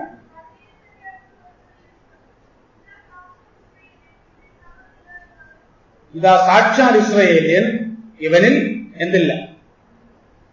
ഇവനിൽ കപടമില്ല, ഇവനിൽ പാപം ഇല്ല എന്ന് കർത്താവ് പറഞ്ഞില്ല. കാരണം പാപമില്ലാത്ത ആരുമില്ല. ഇവനിൽ കപടമില്ല. എന്താ വാക്കിന്റെ അവനിൽ കപടമില്ല? എത്രയും ലളിതമായി പറഞ്ഞാൽ അവനിൽ പാപം ഇല്ല എന്നല്ല, അവൻ പാപം ചെയ്യാത്തവനാണ് എന്നുമല്ല, പിന്നെ അവൻ പാപം ഒളിക്കാത്തവനാണ്. അതാണ് കപടമില്ല എന്ന് പറഞ്ഞാൽ. അവൻ പാപം ഒളിക്കാത്തവനാണ്, ദൈവസന്നിധിയിൽ പരമാർത്ഥ ഹൃദയത്തിന്റെ ഉടമയാണ്. കാരണം അവന് വ്യാജഭാവമില്ല. അവൻ പാപം മറച്ചു വയ്ക്കുന്നവനല്ല, പാപം ഒളിച്ചു വയ്ക്കുന്നവനല്ല. ഈ വാക്യത്തെക്കുറിച്ച് ഒരു വ്യാഖ്യാതാവ് പറഞ്ഞിരിക്കുന്നത്, കർത്താവ് പറഞ്ഞതിന്റെ ആശയം ഇതാണ്: ഇവൻ സാക്ഷാൽ ഇസ്രായേല്യൻ, ഇവനിൽ യാക്കോബില്ല എന്നാ കർത്താവ് പറഞ്ഞത്. എന്താ യാക്കോബ് എന്ന് പറഞ്ഞ വാക്കിന്റെ അർത്ഥം? ഉപായി, സൂത്രം. ഇവന് സൂത്രമില്ല, ഇവൻ ഇസ്രായേലിനാണ്, ഇവനിൽ യാക്കോബില്ല. ശരി, നമ്മെക്കുറിച്ച് അത് കർത്താവിന് പറയാൻ സാധിക്കുമോ? യാക്കോബ് എന്നുള്ള പേര് നമുക്കാർക്കും ഇല്ലായിരിക്കാം, പക്ഷേ ഈ യാക്കോബിന്റെ സ്വഭാവം പലപ്പോഴും നമ്മുടെയൊക്കെയും സ്വഭാവമാണ്. എന്നാൽ നഥനയേലിനെ കണ്ടപ്പോൾ കർത്താവ് പറഞ്ഞു, യവനാണ് ശുദ്ധ ഹൃദയമുള്ളവൻ, യവനിൽ കപടമില്ല, യവനിൽ യാക്കോബില്ല. ദാവീദിനെ കുറിച്ച് പലപ്പോഴും ബൈബിൾ അങ്ങനെ പറയുന്നുണ്ട്. ചില വാക്യങ്ങൾ കുറിച്ചാൽ മതി, വായിക്കാൻ സമയമില്ല. 7-ാം സങ്കീർത്തനം 8-ാം വാക്യം, 7-ാം സങ്കീർത്തനം 8-ാം വാക്യം, 78-ാം സങ്കീർത്തനം 72-ാം വാക്യം, 78-ാം സങ്കീർത്തനം 72-ാം വാക്യം. ആ രണ്ടാമത്തെ ഭാഗം മാത്രം ഞാൻ ഉദ്ധരിക്കുന്നു. 78-ാം സങ്കീർത്തനം 72-ാം വാക്യം. അങ്ങനെ അവൻ ഉദ്ദേശിക്കും ദാവീദ് പരമാർത്ഥ ഹൃദയത്തോടെ അവരെ മേയിച്ചു, കൈമിടുക്കോടെ അവരെ നടത്തി. പരമാർത്ഥ ഹൃദയത്തോടെ അവരെ മേയിച്ചു. ഇസ്രായേൽ മക്കളെ ദാവീദ് രാജാവായി പരിപാലിച്ച കാര്യം സങ്കീർത്തനക്കാരൻ പറയുകയാണ്. അവൻ പരമാർത്ഥ ഹൃദയത്തോടെയാണ് അവരെ മേയിച്ചത്. ദൈവം നമ്മിൽ നിന്ന് പ്രതീക്ഷിക്കുന്ന ഏറ്റവും വലിയ ഗുണവിശേഷം അതാണ്, പരമാർത്ഥ ഹൃദയം എന്ന് പറഞ്ഞാൽ വ്യാജഭാവമില്ലാത്ത ഹൃദയം. ശരി, പെട്ടെന്ന് അതിന്റെ മറുവശത്തേക്ക് വരാം. ഇന്ന് നമ്മുടെ അവസ്ഥ എങ്ങനെ ഇരിക്കുന്നു? നമുക്കൊരു ഏകാഗ്ര ഹൃദയമുണ്ടോ? ഒരു പരമാർത്ഥ ഹൃദയം ഉണ്ടോ? പലപ്പോഴും വിശ്വാസികളാണെന്ന് നാം പറയാറുണ്ടെങ്കിലും, ഞാൻ ഇടയ്ക്ക് ഒരു 5 മിനിറ്റ് ബ്രേക്ക് തരാം, പേടിക്കണ്ട, അതൊന്നും ഞാൻ കട്ട് ചെയ്യുകയില്ല. ഇതുകൂടെ പറഞ്ഞ് അവസാനിപ്പിച്ചിട്ട് നമുക്കൊരൽപ്പം ബ്രേക്ക് തരാം. നാം പലപ്പോഴും വിശ്വാസികളാണെന്നൊക്കെ പറയുമെങ്കിലും അറിഞ്ഞോ അറിയാതെയോ ഈ വ്യാജഭാവം ചിലപ്പോൾ മനഃപൂർവ്വമായിരിക്കില്ല, നമ്മുടെയൊക്കെ ജീവിതത്തിൽ കടന്നു വരാറുണ്ടല്ലേ? നമ്മുടെയൊക്കെ ജീവിതത്തിൽ അത് കടന്നു വരാറുണ്ട്. ഞാൻ ചിലപ്പോൾ അല്പം തമാശയായിട്ട് പറയും, ചില കാര്യങ്ങൾ തമാശയാണ്, അത് തമാശ കേട്ടാൽ മതി. ഞങ്ങളൊക്കെ പല സ്ഥലങ്ങളിൽ യാത്ര ചെയ്യുന്നവരാണ്. ഈ ചില പുതിയ സ്ഥലങ്ങളിലൊക്കെ ചെല്ലുമ്പോൾ സഹോദരന്മാരൊക്കെ സ്വീകരിക്കാൻ വരും. അവർ വരുമ്പോൾ അടുത്ത് വന്ന് hello brother praise the Lord എന്നൊക്കെ പറഞ്ഞ് ഒരു ഷേക്ക് ഹാൻഡ് തന്നു കഴിഞ്ഞാൽ പിന്നെ വീട്ടിൽ ചെന്ന് ടൈഗർ ബാമിട്ടെങ്കിലെ കൈയുടെ വേദന മാറുകയുള്ളൂ. കാരണം അതുപോലൊക്കെയാണ് സ്നേഹം പ്രകടിപ്പിക്കുന്നത്. നമുക്കറിയാം എങ്ങനെയൊക്കെയാണ് ഒരു അതിഥിയെ സ്വീകരിക്കേണ്ടത്, അല്ലെങ്കിൽ പ്രസംഗിക്കാൻ വരുന്നവരൊക്കെ സ്വീകരിക്കേണ്ടതെന്ന് അറിയാം. അപ്പോൾ സ്നേഹം ഇല്ലെങ്കിലും അതൊക്കെ പ്രകടിപ്പിക്കുന്നതിലൊക്കെ നമ്മൾ വളരെ വിദഗ്ധന്മാരാണ്. മറ്റു പല നിലകളിലും ഈ വ്യാജഭാവം, അങ്ങനെ ക്ഷയിക്കാൻ വരുന്നവരെല്ലാം അങ്ങനെ ആണെന്നല്ല ഞാൻ പറയുന്നത്, ഒരു ഉദാഹരണം പറഞ്ഞതേ ഉള്ളൂ. ഈ പല നിലകളിൽ നാം വ്യാജഭാവം പ്രകടിപ്പിക്കുന്നവരാണ്. പണ്ട് കൊല്ലത്ത് ജീവിച്ചിരുന്ന ഒരു CSIയിലെ ഒരു ഉപദേശം ഉണ്ടായിരുന്നു, ഉണ്ണി ഉപദേശം. അല്ലെ, നമ്മുടെ ഉദാഹരണമല്ല, നമുക്ക് പേടിക്കണ്ട. അപ്പൊ അദ്ദേഹം പറയുന്നത്, അദ്ദേഹം ഈ CSI പള്ളിയിൽ 500 പേരൊക്കെയുള്ള വലിയ വലിയ പള്ളികളാണ്.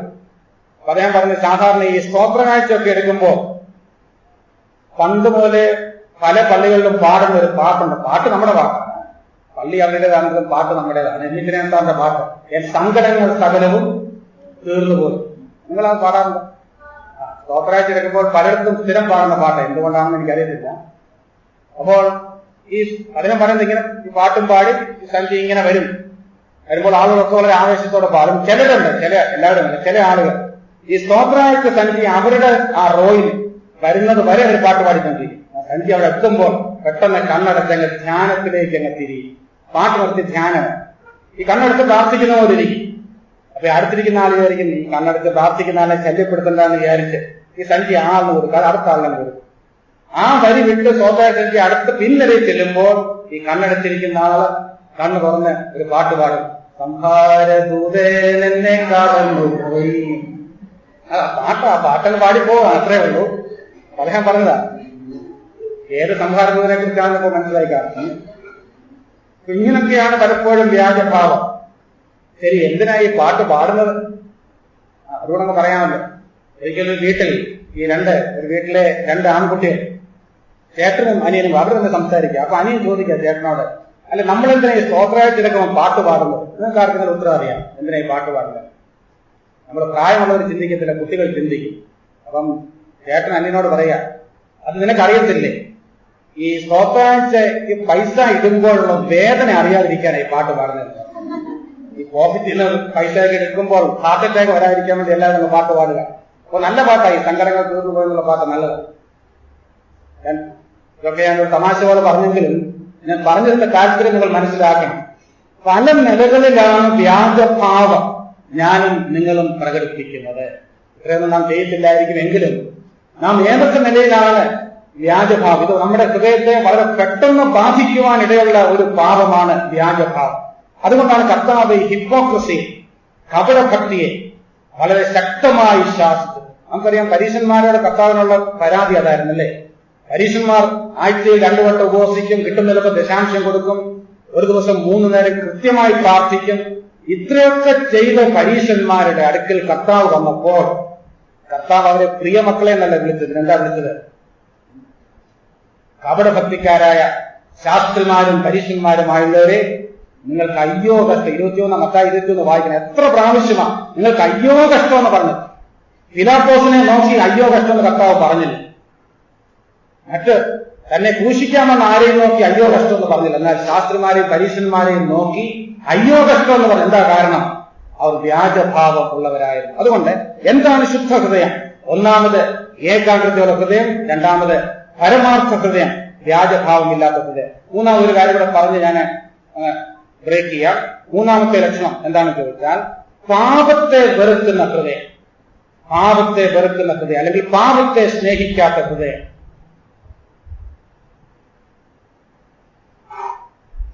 മറ്റൊരു നിലയിൽ പറഞ്ഞാൽ, ഇംഗ്ലീഷിൽ പറഞ്ഞാൽ അത് കുറച്ചുകൂടെ വ്യക്തമാകും, a heart sensitive to sin എന്ന് പറഞ്ഞാൽ പാപം പെട്ടെന്ന് തിരിച്ചറിയുന്ന ഹൃദയം. A heart sensitive to sin, പാപം പെട്ടെന്ന് തിരിച്ചറിയുന്ന ഒരു ഹൃദയം. ഒരു പാപം ജീവിതത്തിൽ സംഭവിച്ചാൽ പെട്ടെന്നത് ബോധ്യമാകുകയും പെട്ടെന്നതിന് പരിഹാരം വരുത്തുവാൻ വേണ്ടി ശ്രമിക്കുന്ന ഹൃദയം. ഈ 3 ആശയങ്ങളും ഇതിനകത്തുണ്ട്. ഞാൻ ഒരു 5 മിനിറ്റ് ബ്രേക്ക് കഴിഞ്ഞിട്ട് ഇത് മൂന്നാമത്തത് പിന്നെ വിശദീകരിക്കുന്നതായിരിക്കും. വേണമെങ്കിൽ നിങ്ങൾക്ക് പാട്ട് പാടാം. ഏതായാലും 5 മിനിറ്റ് നിങ്ങൾക്ക് കഴിഞ്ഞിട്ട് നമുക്ക് കണ്ടിന്യൂ ചെയ്യാം. ശരിയാ, 3-ാം ഭാഗത്തേക്ക് പെട്ടെന്ന് നമുക്ക് വരാം. പാപത്തെ സ്നേഹിക്കാത്ത ഹൃദയം അല്ലെങ്കിൽ മനസ്സ്, പാപം പെട്ടെന്ന് തിരിച്ചറിയുന്ന ഒരു ഹൃദയം. ഒരു വാക്യം അതിന്റെ ഉദാഹരണമായിട്ട് വായിക്കാം. 1 ശമൂവേൽ 24:5 അവിടെ ദാവീദിനെ കുറിച്ചുള്ള ഒരു പരാമർശമാണ്. നേരത്തെയും നാം കണ്ടു, ദാവീദ് പരമാർത്ഥ ഹൃദയത്തോടെ, പൂർണ്ണ ഹൃദയത്തോടെ ജീവിച്ച വ്യക്തിയാണ്. ആ ഹൃദയത്തിന്റെ ഒരു പ്രത്യേകത 1 ശമൂവേൽ 24:5 ആ 4-ാം വാക്ക് കൂടി ചേർത്ത് വായിച്ചു അതിന്റെ പശ്ചാത്തലം മനസ്സിലാക്കാൻ വേണ്ടി.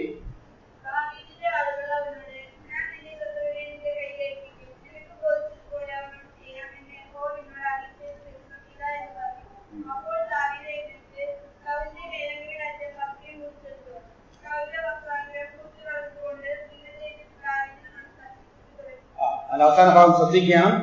ശൗലിന്റെ വസ്ത്രാഗ്രം മുറിച്ചെടുത്തത് കൊണ്ട് പിന്നത്തേതിൽ ദാവീദിന്റെ മനസാക്ഷി എന്ത് ചെയ്തു? അവനെ കുത്തിത്തുടങ്ങി. ഇവിടെ ദാവീദ് ചെയ്ത തെറ്റെന്താ? നമ്മുടെ സ്റ്റാൻഡേർഡ് അനുസരിച്ച് എന്തെങ്കിലും തെറ്റ് ചെയ്തോ ദാവീദ്? എന്താ ദാവീദ് ചെയ്തേ? വാസ്തവത്തിൽ ശൗലിനെ കൊല്ലുവാൻ ഒരു ഗോൾഡൻ ഓപ്പർച്യൂണിറ്റി, ഒരു സുവർണാവസരം കിട്ടിയിരിക്കുകയാണ്.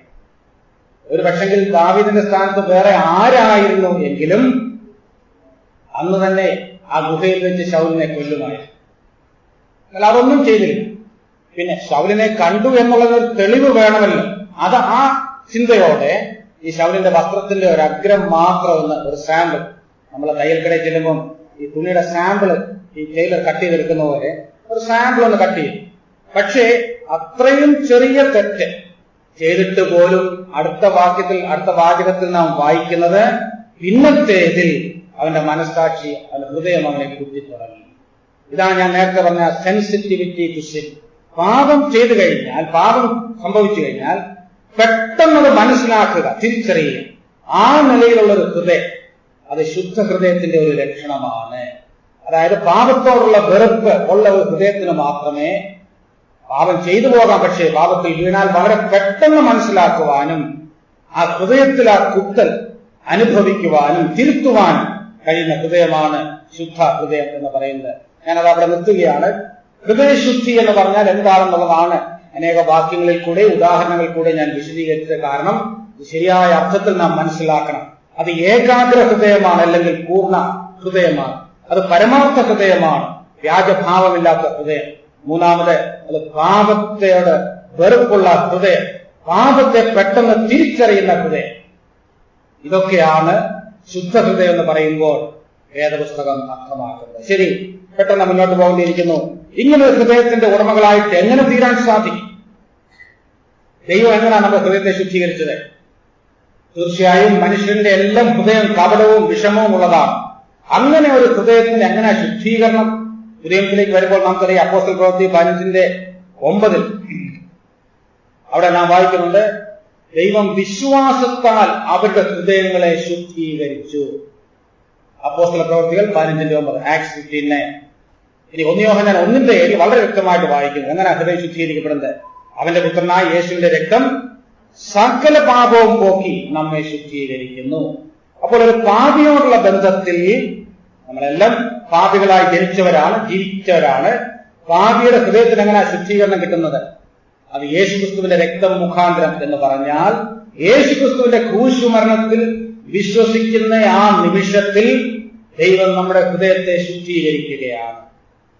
അതൊരു ഇനിഷ്യൽ പ്യൂരിഫിക്കേഷൻ എന്ന് പറയും.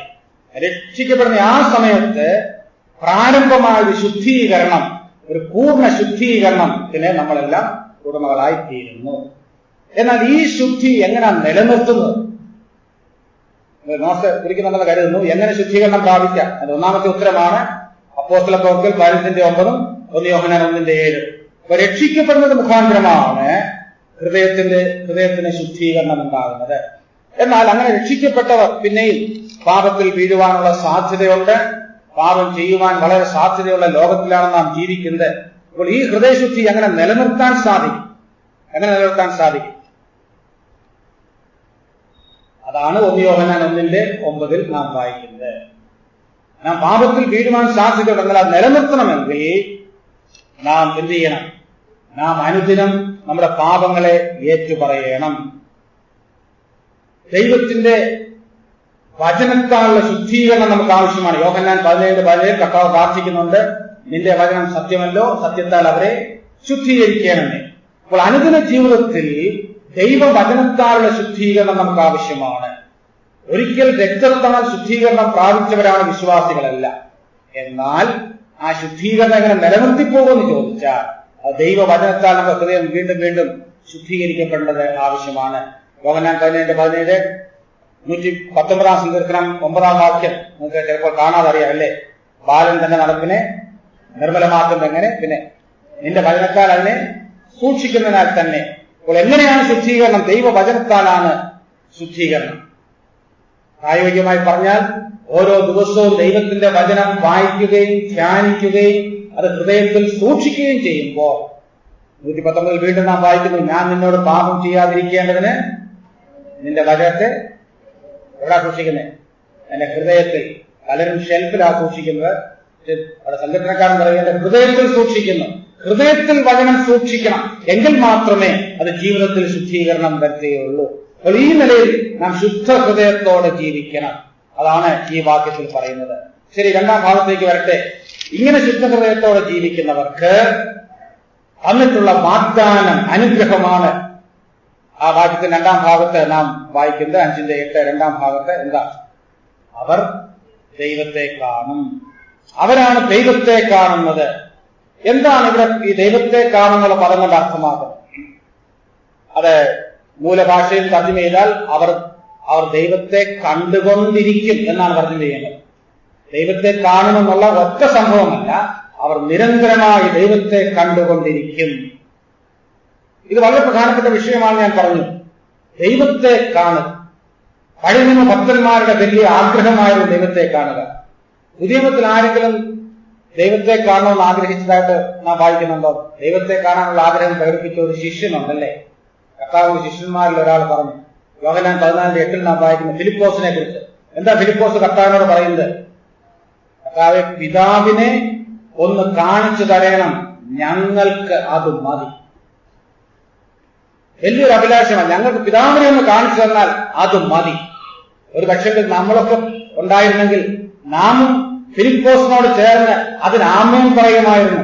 ദൈവത്തെ ഒന്ന് കാണിച്ചു തരണം. പക്ഷെ കർത്താവ് എന്താ പറഞ്ഞത്? എന്നെ കണ്ടവൻ പിതാവിനെ കണ്ടിരിക്കുന്നു. വാസ്തവത്തിൽ കർത്താവ് ഈ ഭൂമിയിൽ വന്നത് എന്തിനു വേണ്ടിയാണ്? യോഹന്നാൻ 1:18 നാം വായിക്കുന്നുണ്ട്, ദൈവത്തെ ആരും ഒരു നാളും കണ്ടിട്ടില്ല. പിന്നെ തന്റെ പിതാവിന്റെ മടിയിലിരുന്ന ഏകജാതനായ പുത്രൻ അവനെ വെളിപ്പെടുത്തിയിരിക്കുന്നു. പിതാവിനെ വെളിപ്പെടുത്തുവാൻ, ദൈവത്തെ പ്രദർശിപ്പിക്കുവാനാണ് യേശുക്രിസ്തു ഈ ഭൂമിയിൽ വന്നത്. ഇവിടെ ന്യായമായ ഒരു ചോദ്യമുണ്ട്. ഈ ദൈവത്തെ കാണുക എന്നത് എന്താണ് അർത്ഥമാക്കുന്നത്? ദൈവത്തെ ആർക്കെങ്കിലും എപ്പോഴെങ്കിലും കാണാൻ സാധിക്കും? ആരെങ്കിലും ദൈവത്തെ എപ്പോഴെങ്കിലും കണ്ടിട്ടുണ്ടോ? ഉണ്ടോ? വലിയ പ്രയാസമുള്ള ചോദ്യമല്ല ഞാൻ ചോദിക്കുന്നത്. ഉത്തരം പറഞ്ഞാൽ മതി, ഉത്തരം തെറ്റിയാലും കുഴപ്പമില്ല. ആരെങ്കിലും ദൈവത്തെ മുഖാമുഖം കണ്ടിട്ടുണ്ടോ? ഇല്ല. ചിലപ്പോൾ നമുക്ക് തോന്നും മോശ കണ്ടെന്ന്. കാരണം അഭിമുഖമായി ഇതൊരു വാക്കുണ്ട്. മോശയും കണ്ടില്ല. എങ്ങനെ അറിയാം? കർത്താവ് തന്നെ പറഞ്ഞു. യോഹന്നാൻ 1:8 കർത്താവ് പറഞ്ഞു, ദൈവത്തെ ആരും ഒരു നാളും കണ്ടിട്ടില്ല. തീർന്നില്ല. ദൈവത്തെ അങ്ങനെ കാണാൻ പറ്റുമോ? 1 തിമോഥെയോസ് 6:16 എന്താ വായിക്കുന്നത്? 1 തിമോഥെയോസ് 6:16 ദൈവത്തിന്റെ ഒരു ഗുണവിശേഷങ്ങൾ പറയുമ്പോൾ എന്താ പറയുന്നത്?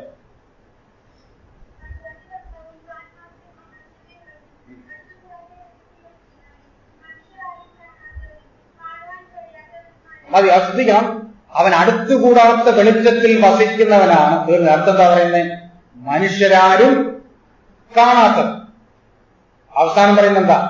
കാണാൻ കഴിയാത്ത. അത് നാം പ്രത്യേകം ശ്രദ്ധിക്കണം. കാണാത്തവനെന്ന് മാത്രമല്ല, കാണാൻ കഴിയാത്തവൻ. ഇപ്പോൾ നമ്മൾ പറയാറുണ്ട്, ആകാശത്ത് അല്ലെങ്കിൽ ശൂന്യാകാശത്തിൽ അനേകം നക്ഷത്രങ്ങൾ. ചില നക്ഷത്രങ്ങളെയൊക്കെ നമ്മുടെ നഗ്ന നേത്രങ്ങൾ കൊണ്ട് കാണാൻ പറ്റുകയില്ല. പക്ഷെ അവയെ കാണാൻ പറ്റുമോ? പറ്റും. എങ്ങനെ പറ്റും? ഇന്ന് അതിന് ആധുനിക ലോകത്ത് ശാസ്ത്രം ഉപകരണങ്ങൾ കണ്ടുപിടിച്ചിട്ടുണ്ട്. ടെലിസ്കോപ്പ് ഉപയോഗിച്ചാൽ നമ്മൾ സാധാരണ കാണാൻ കഴിയാത്ത നക്ഷത്രങ്ങളെ കാണാൻ പറ്റും. പക്ഷെ ദൈവത്തെക്കുറിച്ച് എന്താ പറയുന്നത്? മനുഷ്യരാരും കാണാത്തവനും കാണാൻ കഴിയാത്തവനുമാണ്. ഏത് ടെലിസ്കോപ്പ് ഉപയോഗിച്ചാലും ദൈവത്തെ കാണാൻ പറ്റുകയില്ല. അപ്പോൾ ദൈവം അദൃശ്യനാണ്, അരൂപിയാണ്. ദൈവത്തിന് രൂപമില്ല. അത് നാം വ്യക്തമായിട്ട് മനസ്സിലാക്കാം. യോഹന്നാൻ 4:24 കർത്താവ് പറഞ്ഞു, ദൈവം ആരാ? ദൈവം ആത്മാവാകുന്നു. ദൈവം ആത്മാവാകുന്നു. പിന്നാണ് പറയുന്നത് അവനെ നമസ്കരിക്കുന്നവർ ആത്മാവിലും സത്യത്തിലും നമസ്കരിക്കണം. ദൈവം അരൂപിയൻ, ദൈവത്തെ ആരും കണ്ടിട്ടില്ല, കാണാൻ കഴിയത്തില്ല. പക്ഷെ ഇവിടെ പറയുന്നു ഹൃദയശുദ്ധിയുള്ളവർ ഭാഗ്യവാന്മാർ, അവർ ദൈവത്തെ കാണും. അപ്പോൾ അതിന്റെ അർത്ഥമുണ്ട്. അതിന്റെ അർത്ഥം മനസ്സിലാക്കാനാണ് ഈ പശ്ചാത്തലമെല്ലാം ഞാൻ പറഞ്ഞത്. അക്ഷരീകമായി നമ്മുടെ ഈ കണ്ണുകൾ കൊണ്ട് ദൈവത്തെ കാണുന്ന കാര്യമല്ല ഇവിടെ പറഞ്ഞിരിക്കുന്നത്. പക്ഷെ നമ്മളൊക്കെ ദൈവത്തെ കാണുന്നവരല്ലേ, ദൈവത്തോട് സംസാരിക്കുന്നവരൊക്കെയാണ് നമ്മൾ, അല്ലേ? അങ്ങനല്ലേ? ഇന്ന് രാവിലെ നിങ്ങൾ സംസാരിച്ചിട്ടില്ലേ വന്നത്? ഒരിക്കൽ ബില്ലിഗ്രഹമാണെന്ന് തോന്നുന്നു. ബില്ലിഗ്രഹാമനോട് ഒരിക്കൽ ഒരു മനുഷ്യന് പറഞ്ഞു ദൈവം മരിച്ചുപോയി എന്ന് പറഞ്ഞു. ദൈവം മരിച്ചുപോയി, ദൈവവിശ്വാസമില്ലാത്ത ആളാ. ദൈവം മരിച്ചുപോയി. അപ്പോൾ ബില്ലിഗ്രഹാം അതെപ്പോഴാണ് മരിച്ചത്? ഞാനിപ്പോൾ വീട്ടിൽ നിന്ന് ഇറങ്ങിയപ്പോൾ ദൈവത്തോട് സംസാരിച്ചിട്ടാണല്ലോ വന്നത്, പിന്നെ എപ്പോഴാണ് മരിച്ചതെന്ന് ചോദിച്ചു. അല്ലെ, നമ്മളൊക്കെ ദൈവത്തോട് സംസാരിക്കുന്നവരെ. അതുകൊണ്ട് ദൈവത്തെ കാണുക എന്ന് പറഞ്ഞാൽ അപ്പൊ എന്താ അർത്ഥം? നിങ്ങൾ ഊഹിക്കാവുന്നത് എന്താ അർത്ഥം? എങ്ങനെ കാണുന്ന കാര്യമാണ്? നമ്മുടെ നഗ്നനേത്രങ്ങൾ കൊണ്ട് കാണുന്നതല്ല, വിശ്വാസത്തിന്റെ കണ്ണുകൾ കൊണ്ട് ദൈവത്തെ കാണുന്ന കാര്യമാണ് പറയുന്നത്. അല്പം കൂടെ വിശദീകരിച്ചാൽ 34-ാം സങ്കീർത്തന 8-ാം വാക്യത്തിൽ മനോഹരമായ ഒരു വാചകമുണ്ട്. എന്താ? യഹോവ നല്ലവനെന്ന് രുചിച്ചറിയുവൻ. ഇംഗ്ലീഷിൽ കൊടുത്തിരിക്കുന്നത് taste and see that the Lord is good. അവിടെ കാണുക എന്നുള്ള വാക്ക് രുചിച്ച് അറിയുക, അതാ മലയാളത്തിൽ കൊടുത്തിരിക്കുന്നത്. അപ്പോൾ ദൈവത്തെ രുചിച്ചറിയുന്ന, അനുഭവിച്ചറിയുന്ന കാര്യമാണ് ഇവിടെ പറഞ്ഞിരിക്കുന്നത്. നമ്മുടെ കണ്ണുകൾ കൊണ്ട് കാണുന്ന കാര്യമല്ല. എന്നാൽ വിശ്വാസത്തിന്റെ കണ്ണുകൾ ഉള്ളവർക്ക്, വിശ്വാസികൾക്ക് എപ്പോഴും ദൈവത്തെ കാണാൻ സാധിക്കും. ദൈവത്തെ എങ്ങനെയൊക്കെയാ കാണുന്നത്? അത് 2-3 നിലയിൽ അതൊന്ന് പറഞ്ഞ് ഞാൻ അവസാനിപ്പിക്കാൻ ആഗ്രഹിക്കുന്നു. എങ്ങനെയാണ് നാം ദൈവത്തെ കാണുന്നത്? വിശ്വാസത്തിന്റെ കണ്ണുകളുള്ളവർക്ക്, ശുദ്ധ ഹൃദയമുള്ളവർക്ക്, ദൈവവുമായിട്ടുള്ള ഏകാഗ്രതയിൽ ജീവിക്കുന്നവർക്ക്, പരമാർത്ഥ ഹൃദയമുള്ളവർക്ക് ദൈവത്തെ കാണാൻ സാധിക്കും. സങ്കീർത്തനങ്ങളൊക്കെ നാം വായിച്ചാൽ അറിയാം. ഉദാഹരണത്തിന് 19-ാം സങ്കീർത്തനത്തിൽ എന്താ സങ്കീർത്തനക്കാരൻ പറയുന്നത്? അവൻ സങ്കീർത്തനക്കാരൻ പ്രകൃതിയിൽ കൂടെ ദൈവത്തെ കാണുകയാണ്. പ്രകൃതിയിൽ കൂടെ കാണുകയാണ്. ആകാശം ദൈവത്തിന്റെ മഹത്വത്തെ വർണ്ണിക്കുന്നു. ആകാശവിധാനം അവന്റെ കൈവേലയെ പ്രസിദ്ധമാക്കുന്നു. നമ്മളൊക്കെ ആകാശം കാണുന്നവരാണല്ലേ? നമ്മൾ ആകാശം കാണുമ്പോൾ അതിൽ കൂടെ ദൈവത്തെ കാണാറുണ്ടോ? അല്ലെങ്കിൽ ഈ പ്രകൃതിയിലെ സൃഷ്ടിജാലങ്ങളെ കാണുമ്പോൾ നാം ദൈവത്തെ കാണാറുണ്ടോ? ദൈവത്തിന്റെ മഹത്വം ദർശിക്കാറുണ്ടോ? പലപ്പോഴും ഇല്ല. എന്നാൽ ഹൃദയശുദ്ധിയുള്ളവർ, ദൈവമായിട്ടുള്ള ഏകാഗ്രതയിൽ ജീവിക്കുന്നവർക്ക് ഒന്നാമത് എങ്ങനെ ദൈവത്തെ കാണാൻ കഴിയും? അവർക്ക് പ്രകൃതിയിൽ കൂടെ, ഈ സൃഷ്ടിയിൽ കൂടെ, ഈ ലോകത്തെ കാണുമ്പോൾ അതിൽ കൂടെ അവർക്ക് ദൈവത്തെ കാണാൻ സാധിക്കും. 29-ാം സങ്കീർത്തനങ്ങൾ പിന്നെ വായിച്ചാൽ മതി. അവിടെ വാസ്തവത്തിൽ അതിന്റെ പശ്ചാത്തലം എന്ന് പറയുന്നത് ഒരു വലിയ കൊടുങ്കാറ്റ്, മഴയും ഒക്കെ നടക്കുന്ന ഒരു സംഭവം, ഒരു രംഗമാണ്. എന്നാൽ അവിടെയും ഭക്തനായ സങ്കീർത്തനക്കാരൻ ദൈവത്തിന്റെ കരങ്ങളാണ് കാണുന്നത്. പ്രകൃതി ശക്തികളുടെ ചലനങ്ങളിൽ കൂടെ ദൈവത്തെ കാണുകയാണ്. അപ്പോൾ ദൈവത്തിന്റെ സൃഷ്ടിജാലങ്ങളാണ് നമ്മുടെ ചുറ്റുപാടും കാണുന്നത്. നമുക്ക് കണ്ണുകൾ ഉണ്ടെങ്കിൽ അതിൽ കൂടെല്ലാം ദൈവത്തെ കാണുവാൻ സാധിക്കും, യാതൊരു സംശയവുമില്ല.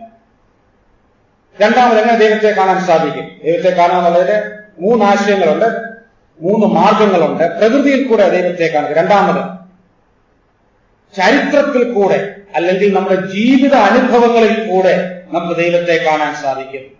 ചരിത്രത്തിൽ കൂടെ അല്ലെങ്കിൽ ജീവിത അനുഭവങ്ങളിൽ കൂടെ ദൈവത്തെ കാണാൻ സാധിക്കും.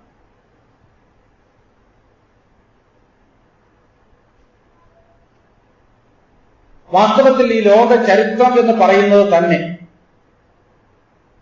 അത് ദൈവത്തിന്റെ ചരിത്രമാണ്, യേശുക്രിസ്തുവിന്റെ ചരിത്രമാണ്. ഹിസ്റ്ററി ഈസ് ഹിസ് സ്റ്റോറി എന്ന് പറയാറുണ്ട്. ഹിസ്റ്ററി എന്നുള്ള വാക്ക് 2 രീതിയിൽ ഹിസ് സ്റ്റോറി എന്ന് വരും. അത് യേശുക്രിസ്തുവിന്റെ ചരിത്രമാണ്.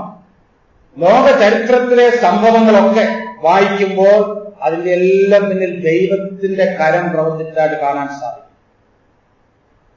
ഈ എസ്തറിന്റെ പുസ്തകം പഠിക്കുമ്പോൾ ആളുകൾ പറയാറുണ്ട്, അതിൽ ദൈവം എന്നുള്ള വാക്ക് എത്ര പ്രാവശ്യം വരുന്നുണ്ട്? വരുന്നില്ല, അല്ലേ? പക്ഷെ അതുകൊണ്ട് ദൈവം അന്ന് ലീവിലായിരുന്നാണോ അർത്ഥം?